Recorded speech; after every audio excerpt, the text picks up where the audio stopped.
Hello, this video is going to be how to remove from the M1 Garand the rear sight assembly, which is the late type T105E1. If you are thinking about replacing it for any reason, whether it's damaged or it's malfunctioning, and just generally replacing it, I'm going to show you how to take it out first, and then what we'll do is we'll reassemble it properly. The only tool I'm going to use is going to be the M10 handle for the cleaning rod. And we're just going to use the screwdriver portion of it. So the first thing we do is obviously the weapon is unloaded. What I like doing first is sometimes bringing out the rear sight aperture to about there. And on the the windage side, there's a nut right there. And we're going to loosen that until it comes off the threads from the pinion.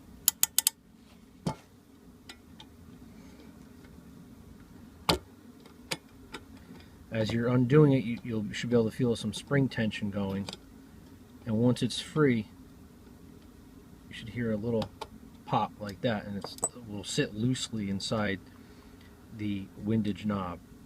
At that time, you can unscrew the windage knob counterclockwise. This is unscrewing from the rear sight base right now,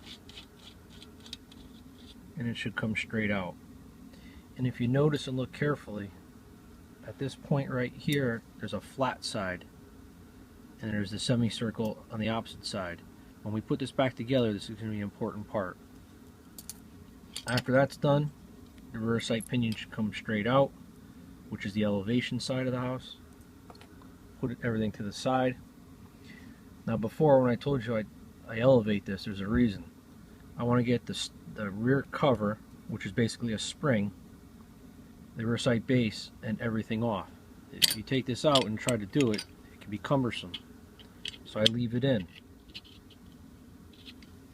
I'm going to, from underneath here, I'm going to push this way towards the muzzle of the rifle. And you'll hear it pop. And what that is the bottom of the spring here coming out of the groove. Then you can pull the whole assembly out. Pull the rear sight aperture out. You're going to have to cant the rear sight base and then pull out, and that's how you separate it.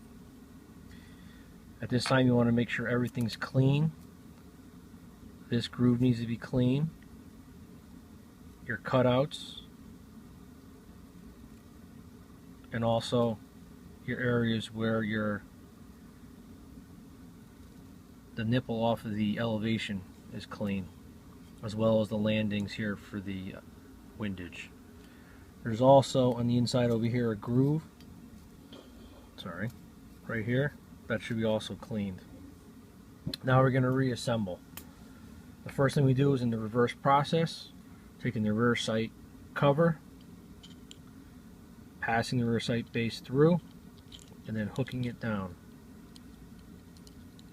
Try it again for you.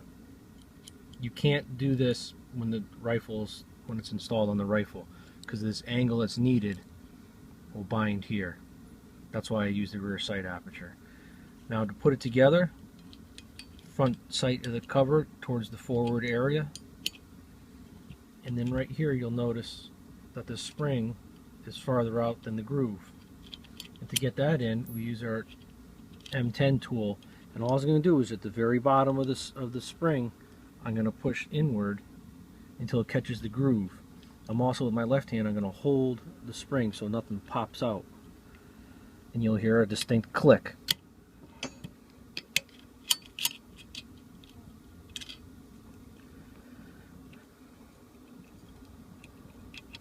Of course, it's going to make a liar out of me.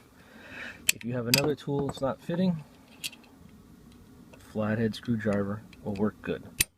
Hear that click?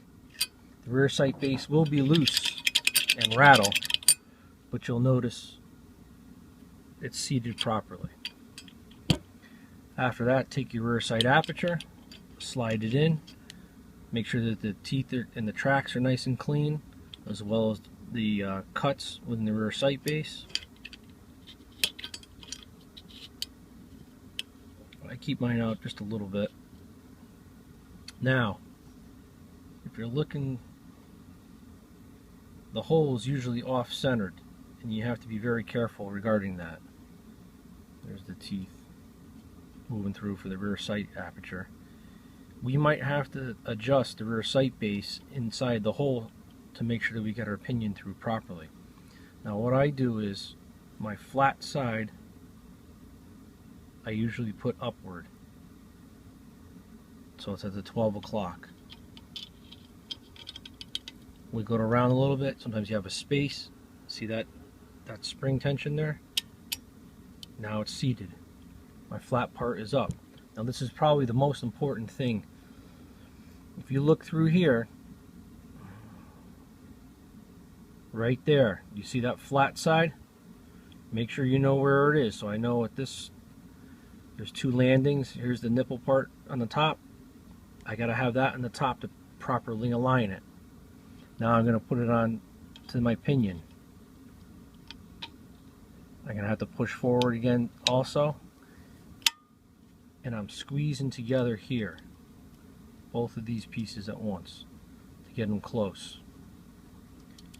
Now, don't misthread this. I go backwards a little bit, very lightly. Start to catch it. I'm feeling the pinion from the underside getting pulled in, and I'm going to start hearing little clicks. Hear that? I would do at least one, probably two.